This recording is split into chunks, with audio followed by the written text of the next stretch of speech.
Bonjour et bienvenue, encore une fois, ce message en ligne de l'Église Somerville Baptist Church. Pasteur Michel à votre service, au service de notre Seigneur Jésus, dans sa précieuse parole. Juste un petit rappel pour en fin de semaine, le 9 et lundi le 11 novembre, ce sera le jour du souvenir pour se rappeler des soldats qui sont tombés au combat et aussi ceux qui servent dans l'armée aujourd'hui pour notre liberté.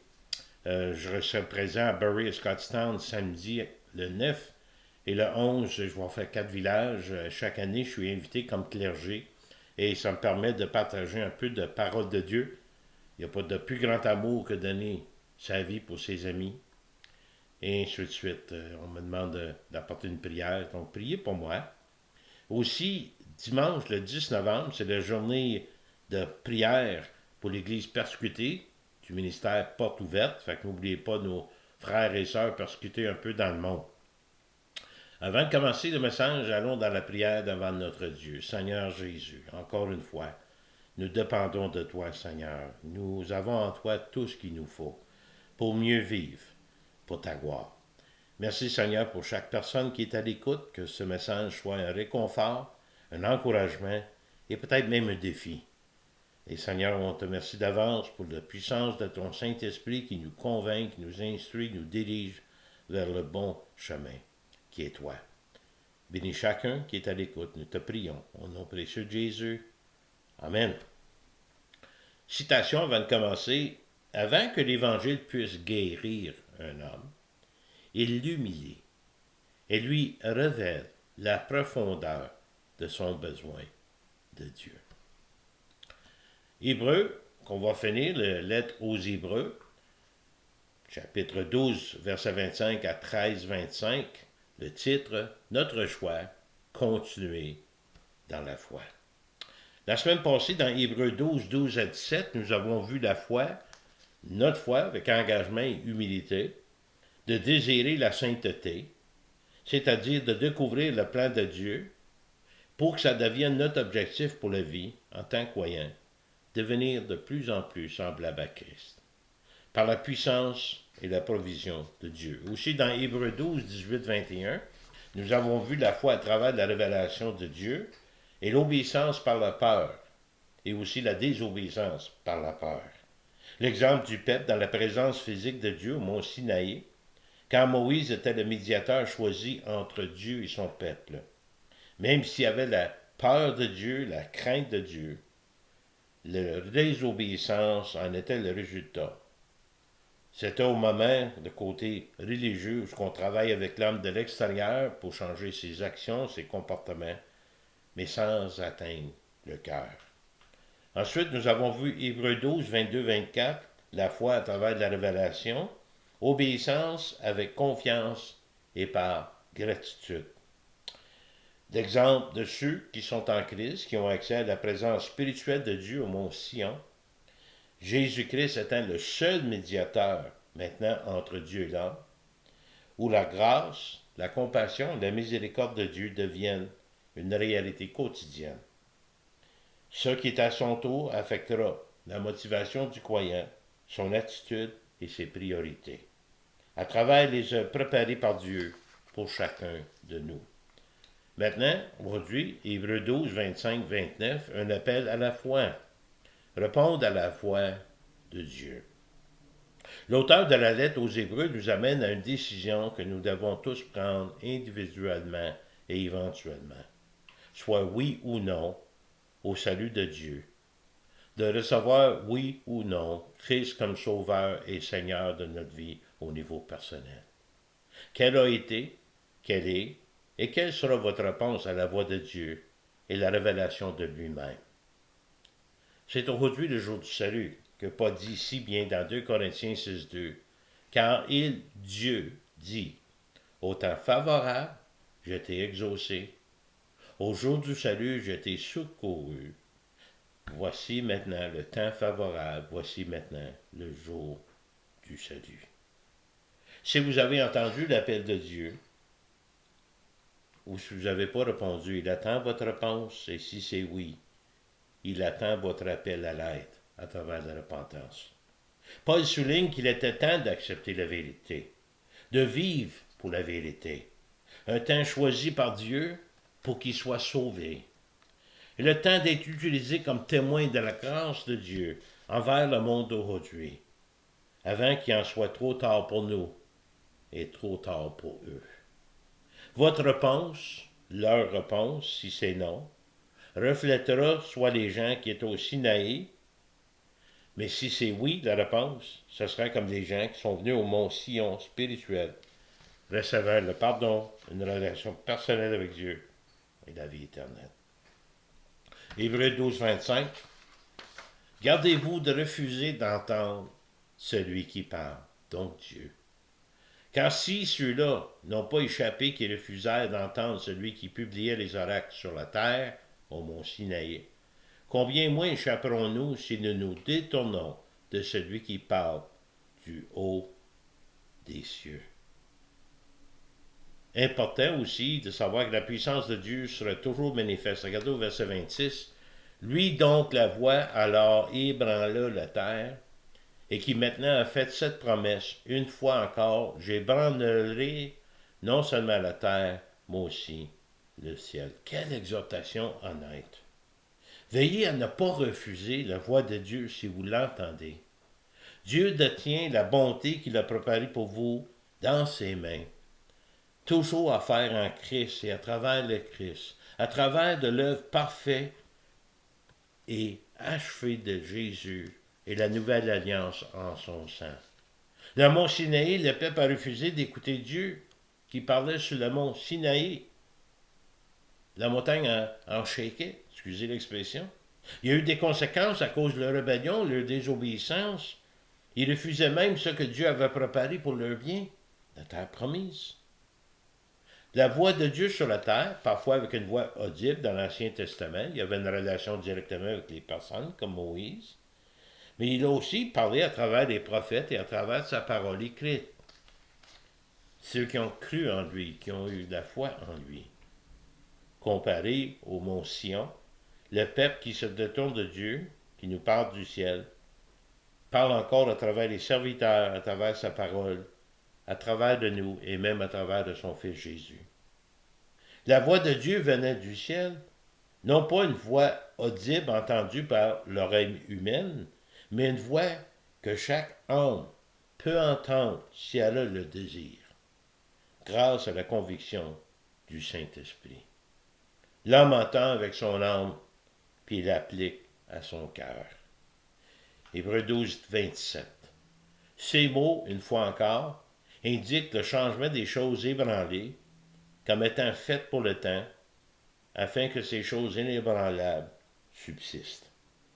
Des choses qui sont temporaires, choses qui seront ébranlées, supprimées, même détruites. Même ce monde physique, éventuellement, sera remplacé par une nouvelle terre.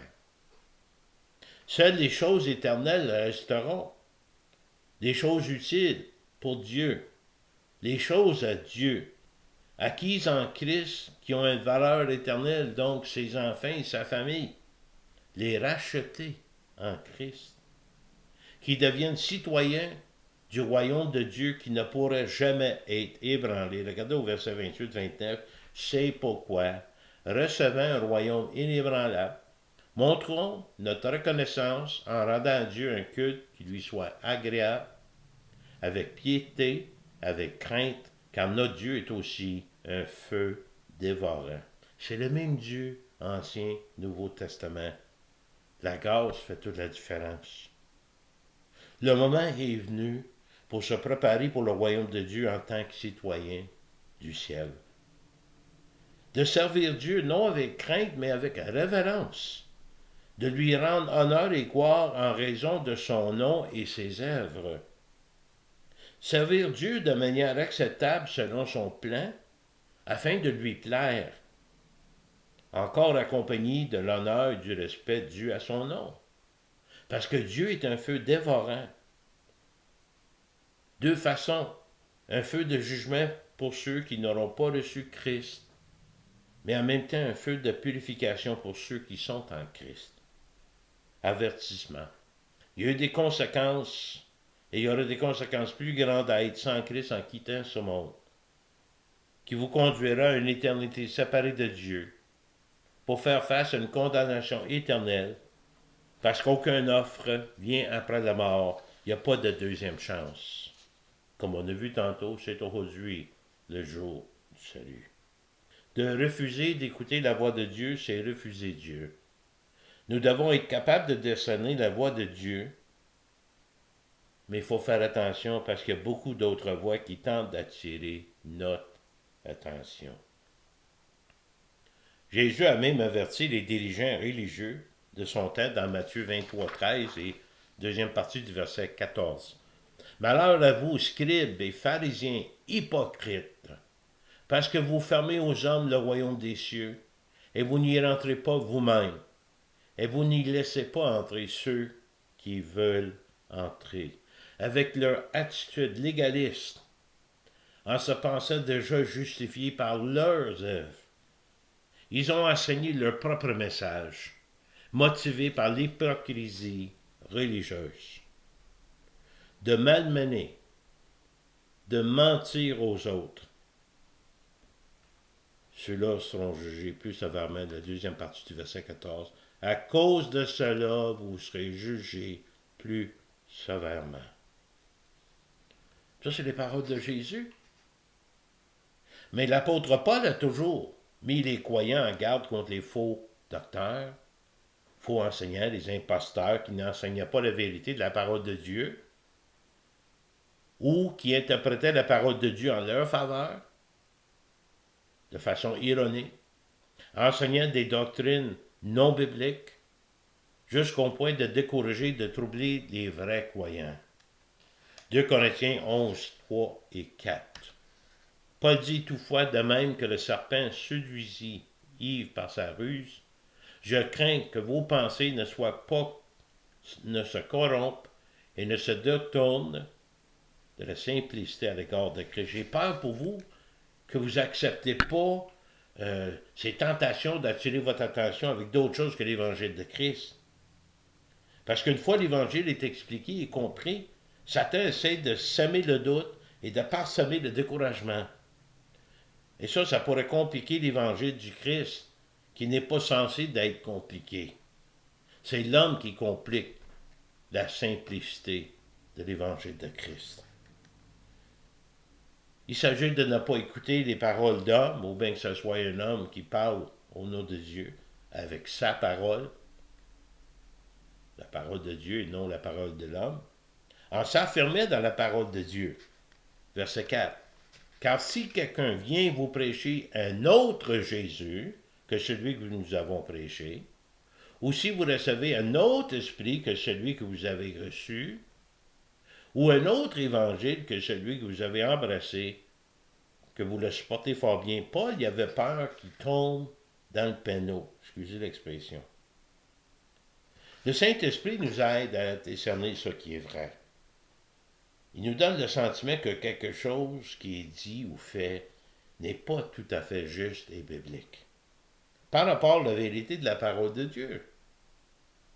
On a un discernement qui nous vient pour savoir le vrai et le faux.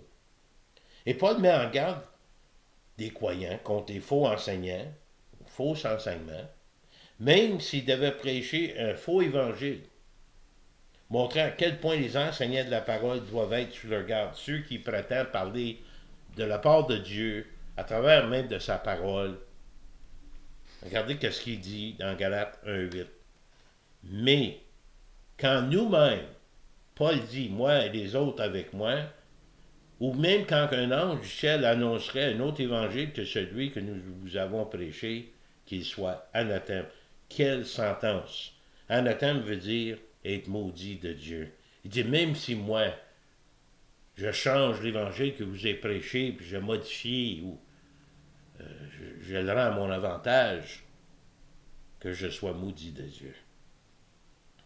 Mais comment faire pour discerner la voix de Dieu? C'est d'abord lire et méditer la parole de Dieu. C'est si important. Apprendre à connaître Dieu et de se rapprocher de lui à travers de sa parole. Dans le but d'être capable de défendre votre foi et de vous opposer fermement aux mensonges. Alors, tout autre message sans Christ, de vous affermir dans la foi à travers la parole de Dieu. Donc, un appel à la foi, répondre à la voix de Dieu et de discerner cette voix. Maintenant, chapitre 13, versets 1 à 6, Jésus, comme Seigneur, obéir à la voix de Dieu. Les versets suivants nous aident à avoir des bons conseils pratiques, alors que nous continuons à nous soumettre à l'autorité de Dieu, par la gratitude de ce qu'il nous a donné, donc lui-même et les autres croyants. D'abord, et par-dessus tout le reste, persévérer dans l'amour fraternel. Continuez à vous aimer les uns les autres en Christ, avec un amour mutuel, un respect entre personnes, entre croyants. Le mot utilisé pour amour dans Hébreux 13, 1, c'est Philadelphie. C'est un mot grec ancien parlant d'amitié, d'affection fraternelle, en partenariat. Mais vous savez, il y a plusieurs mots en grec pour l'amour. Il y a aussi l'amour de Dieu, agapé. C'est un autre amour. C'est un amour inconditionnel de Dieu. Un amour qui ne change pas. Un amour qui se donne sans exiger ni attendre un retour. Un amour qui aime même lorsqu'il est rejeté. Et de démontrer l'amour agapé n'est pas une question de sentiment, mais une décision d'aimer. Librement, inconditionnellement. Donc l'amour que Dieu a pour nous, il peut nous donner pour les autres. Verset 2. N'oubliez pas l'hospitalité, car en l'exerçant, quelques-uns ont logé des anges sans le savoir. Nous devons faire preuve d'hospitalité, d'être préoccupés envers nos semblables, qu'ils soient croyants ou non croyants. Nous ne savons pas jusqu'un acte de gentillesse peut aller et comment que Dieu peut l'utiliser pour se glorifier. Nous lisons parfois des histoires où les anges sont envoyés pour tester le peuple de Dieu, et même l'ange de l'Éternel qui est Jésus lui-même. On vient maintenant au verset 3, exercer la compassion, soyez prêts à souffrir avec les autres. Souvenez-vous des prisonniers, comme vous l'étiez aussi prisonniers, de ceux qui sont maltraités, comme étant aussi vous-même dans un corps. L'exemple, ça donne bien les églises persécutées à travers le monde, de les considérer dans la prière. Et je vous rappelle, ce sera une journée de prière pour les portes ouvertes le 10 novembre, donc dimanche. On peut appliquer ce qui est marqué ici. Et n'oubliez pas comment est-ce que Paul, lorsqu'il était dans les champs, il a demandé de la prière, mais il a servi le Seigneur davantage. On continue, Hébreux. Intéressant qu'on vient au sujet du mariage. Que le mariage soit honoré de tous et le lit conjugal exempt de souillure, car Dieu jugera les impudiques et les adultères. Pourquoi qu'on parle de mariage? Dieu, d'abord, a institué et il honore le mariage depuis la création. Certains membres de l'Église primitive pensaient que le célibat était encore plus sacré. Mais le mariage n'est pas un sujet populaire aujourd'hui. Il est souvent considéré comme une rareté. Il est même difficile d'en parler aujourd'hui, car beaucoup de ceux qui ne sont pas mariés se sentent découragés par l'accent mis sur le mariage et la famille dans l'Église. Mais la parole de Dieu dit, Dieu honore et encourage cela. C'est à chacun de prendre sa décision devant Dieu. Le mariage était, et est toujours une réponse pour prévenir l'immoralité sexuelle. Mais le mariage aussi, il y a un parallèle spirituel. Israël était considéré comme l'épouse de Dieu, et les croyants en Christ, nous sommes l'épouse spirituelle de Christ. On continue. Notre conduite est un signe de notre contentement en Christ. Ne vous livrez pas à l'amour de l'argent, contentez-vous de ce que vous avez, car Dieu lui-même a dit, je ne te délaisserai point et je ne te abandonnerai point. De ne pas pratiquer la convoitise, désirant toutes sortes de choses, l'argent, pouvoir, même le sexe. Peu importe ce que le monde pense, que ça vous prend pour être vraiment heureux.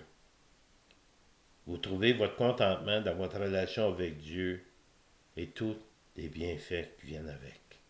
Le contentement, c'est de savoir que Christ est tout son don que nous avons besoin, qu'il est tout pour ceux qui le connaissent, qu'il ne nous délaissera jamais, il ne nous abandonnera jamais. Et cette promesse de Dieu est un extrait de Deutéronome 31,6 de l'Ancien Testament et le fondement du contentement. Nous ne pouvons pas compter sur les choses matérielles de ce monde, mais nous pouvons compter sur Dieu, sur sa promesse et sur sa présence. C'est donc avec assurance que nous pouvons dire, le Seigneur est mon aide, je ne craindrai rien, que peut me faire un homme. Citation de Psaume 118,6 confirme que le contentement se trouve quand nous faisons confiance à Dieu pour nos besoins et notre sécurité même. Par contre, à cause de notre nature charnelle, nous sommes plus susceptibles de miser sur la sécurité de trouver le contentement dans les choses qui sont pas mal moins fiables dans ce monde que Dieu lui-même. La provision de Dieu et les effets du salut en nous et sur nous, allons lire dans Tite 2, 11 et 12. Car la grâce de Dieu, source de salut, pour tous les hommes, a été manifestée. Elle nous enseigne de renoncer à l'impiété et aux convoitises mondaines, et à vivre dans le siècle présent selon la sagesse, la justice et la piété. L'effet à long terme, Dieu délivre le croyant de la nature et des tendances humaines, d'être moins égocentrique et de ne pas avoir un esprit mondain. Il nous délivre de cela pour nous livrer à la transformation par l'enseignement de la parole de Dieu, d'être centré sur Christ, d'avoir une pensée céleste, des choses meilleures, d'aimer Dieu et d'aimer les autres. D'abord, le salut en Christ nous a délivrés de la pénalité du péché. Le salut en Christ nous a délivrés de la puissance du péché. Apprendre à dire non à notre chair. Et quand Christ reviendra pour son peuple, nous serons délivrés de la présence du péché pour toujours. Et c'est d'anticiper notre avenir céleste en attendant la bienheureuse espérance et la manifestation de la gloire du grand Dieu de notre Sauveur Jésus-Christ. L'espérance bienheureuse, la promesse ultime de Dieu d'être avec lui pour l'éternité, une réalité. L'apparition glorieuse, l'arrivée dans toute sa gloire, sera la seconde venue du Christ sur cette terre quand nous régnerons avec lui. Et finalement, verset 14, lui qui s'est donné lui-même pour nous, Jésus-Christ, afin de nous racheter de toute iniquité et de se faire un peuple qui lui appartienne, purifié par lui et zélé pour les bonnes œuvres. C'est lui qui l'a fait. Il nous a rachetés de tous nos péchés. Il s'en est chargé. Nous découvrons une liberté en Christ pour l'aimer, pour le servir. Et d'être centré sur Christ, c'est d'être aligné sur sa volonté comme témoin et en ayant un témoignage ici et maintenant pour sa gloire. Et vous savez, il y aura toujours la place de s'examiner personnellement et la place à l'amélioration, c'est sûr. Mais d'être le peuple choisi qui appartient à Dieu, ce n'est pas seulement pour le moment où nous arriverons au ciel. L'éternité a déjà commencé pour les croyants en Christ. Donc Jésus, notre Seigneur, Jésus comme Seigneur, c'est d'obéir à la voix de Dieu. Et nous allons continuer dans Hébreux 13, 7 à 9, 14 à 17. Je vais vous expliquer pour les versets 10 à 13 pourquoi ce n'est pas inclus. C'est des instructions pratiques, la reconnaissance pour la vérité. D'être reconnaissant envers ceux qui partagent, prêchent, enseignent et appliquent la vérité de la parole de Dieu dans leur propre vie. Hébreux 13, 7.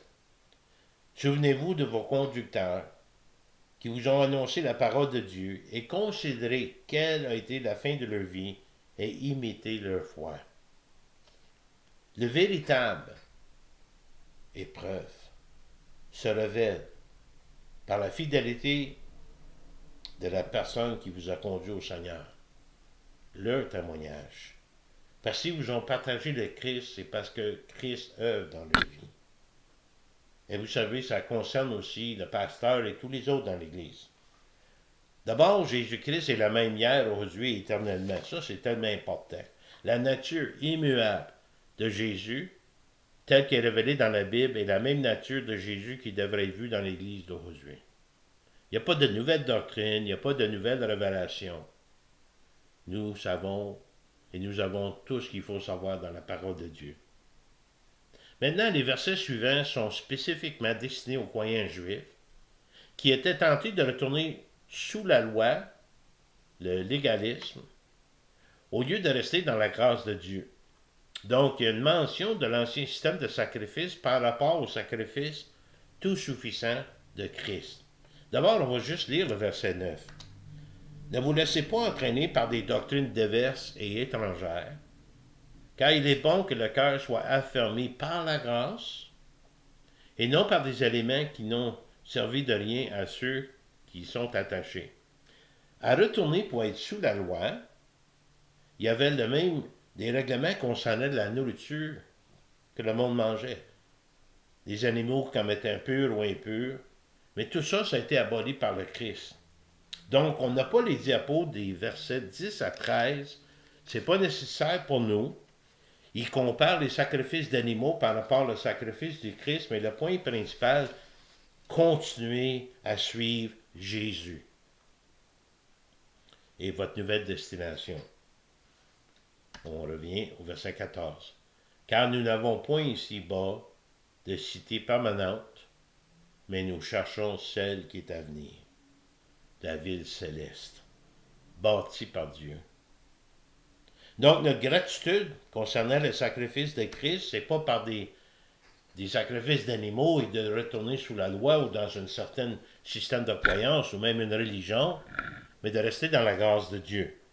Par lui, Christ, offrons sans cesse à Dieu un sacrifice de louange, c'est-à-dire le fruit de lèvres qui confesse son nom.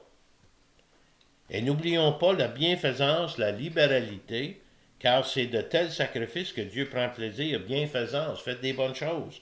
Libéralité, c'est d'appliquer l'amour et la grâce de Dieu envers les autres, de faire le bien, de faire la différence pour le nom de Christ. Ensuite, verset 17. Obéissez à vos conducteurs et ayez pour eux de la déférence, car ils veillent sur vos âmes comme devant en rendre compte, qu'il en soit ainsi afin qu'ils le fassent avec joie et non en gémissant, ça que vous ne serez d'aucun avantage. La déférence de considérer, de respecter ceux qui vous dirigent. Et la tâche du responsable, soit pasteur, ancien diacre, c'est de s'occuper du troupeau de Dieu. Mais on est tout d'abord redevable devant Dieu, responsable pour la manière dont nous allons gérer le troupeau de Dieu. 1 Pierre 5, 2, Pierre il a écrit ceci, lui-même qui était un ancien. Paisez le troupeau de Dieu qui est sous votre garde, non par contrainte, mais volontairement.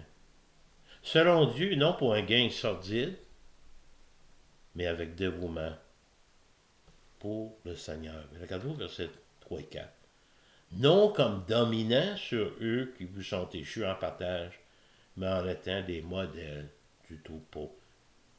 Qu'est-ce qu'un pasteur vous exige de la parole de Dieu, de votre témoignage? Il faut qu'il l'applique dans sa propre vie. Et lorsque le souverain pasteur paraîtra, vous obtiendrez la couronne incorruptible de la gloire. Chaque responsable d'Église est redevable devant Dieu pour les autres qui l'entourent. Les dirigeants, c'est les premiers à être tenus responsables de leurs paroles et leurs actes, leur témoignage personnel à l'intérieur et à l'extérieur de l'Église, mais surtout devant Dieu. Donc, instruction pratique, reconnaissance pour la vérité. Maintenant, nous arrivons aux salutations, requêtes et bénédictions.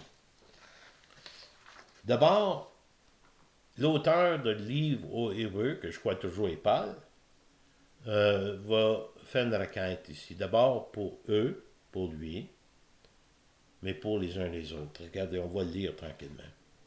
Priez pour nous. Quand nous croyons avoir une bonne conscience, il ne semble pas rien avoir de croche dans notre vie, si on peut dire, voulant en toutes choses nous bien conduire. D'abord, de la redevabilité devant Dieu et devant les autres.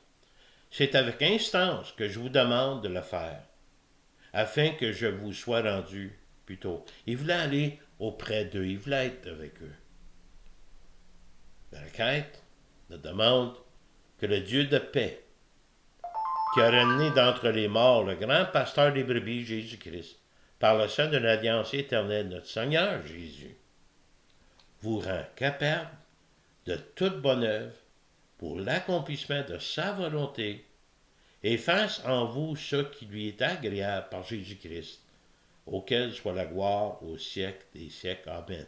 Je vous prie, frères, de supporter ces paroles d'exhortation, car je vous ai écrit brièvement. J'aurais pu vous en dire beaucoup plus, mais je vous dis qu'est-ce qui est de base. Sachez que notre frère Timothée a été relâché, est-ce qu'il est en prison, on ne nous dit pas. S'il vient bientôt, j'irai vous voir avec lui. Saluez tous vos conducteurs et tous les saints. Ceux d'Italie vous saluent. Un indice, ça peut être Paul, parce que lui s'est ramassé à Rome à un moment donné. Que la grâce soit avec vous tous. Amen. Salutations, requêtes et bénédictions. À ce moment-ci, vous savez, lorsqu'on vient au Seigneur Jésus, on ne change pas tout dans une journée. Avec le temps, des semaines, des mois, des années, parfois toute la vie, nous voyons des choses que nous devons changer pour lui être agréable. Il nous aime tels que nous sommes. Mais des fois, l'Esprit nous pousse à changer, à faire des changements dans notre vie. Et ça doit venir au niveau personnel. On n'est pas là pour forcer les personnes à changer des choses. Mais j'ai trouvé une citation qui explique un peu l'œuvre au complet. C'est l'aide du Saint-Esprit de convaincre chaque individu qu'est-ce qu'il a à changer dans sa vie. C'est le droit de Dieu de juger ce qui n'est pas bien. Mais c'est mon devoir d'aimer malgré tout. Juste quelques versets pour terminer. Jean 10, 11. Jésus, il dit, « Je suis le bon berger donne sa vie pour ses brebis. Et encore, mes brebis entendent ma voix, je les connais, et elles me suivent. Je leur donne la vie éternelle, elles ne périront jamais, et personne ne les ravira de ma main. » Prions le Seigneur. Merci Seigneur pour ces belles paroles dans Hébreux 12 et 13. Tout ce livre, Seigneur, est une belle présentation de la nouvelle alliance en ton sein. Le salut en Jésus-Christ pour l'âme de l'homme. La vie éternelle, relation intime avec Dieu, le pardon des péchés, la direction pour la vie, dès maintenant. Seigneur, je prie pour ceux qui te connaissent déjà, que ça puisse être une source d'encouragement et même de défi. Pour ceux qui ne te connaissent pas, Seigneur, par la puissance de ton Saint-Esprit, les convaincre de leurs plus grands besoins et leurs seul vrai besoin au niveau spirituel, Jésus-Christ. De se mettre en règle avec Dieu. En attendant, nous te prions, Seigneur, de nous donner à faire, Seigneur, correctement ce que tu nous as confié. On prie pour notre Église locale, pour nos frères et sœurs, pour les œuvres davantage.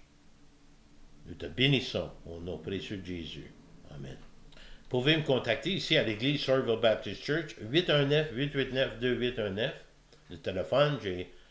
Si je ne suis pas là, le message va se prendre, je vous appelle aussitôt.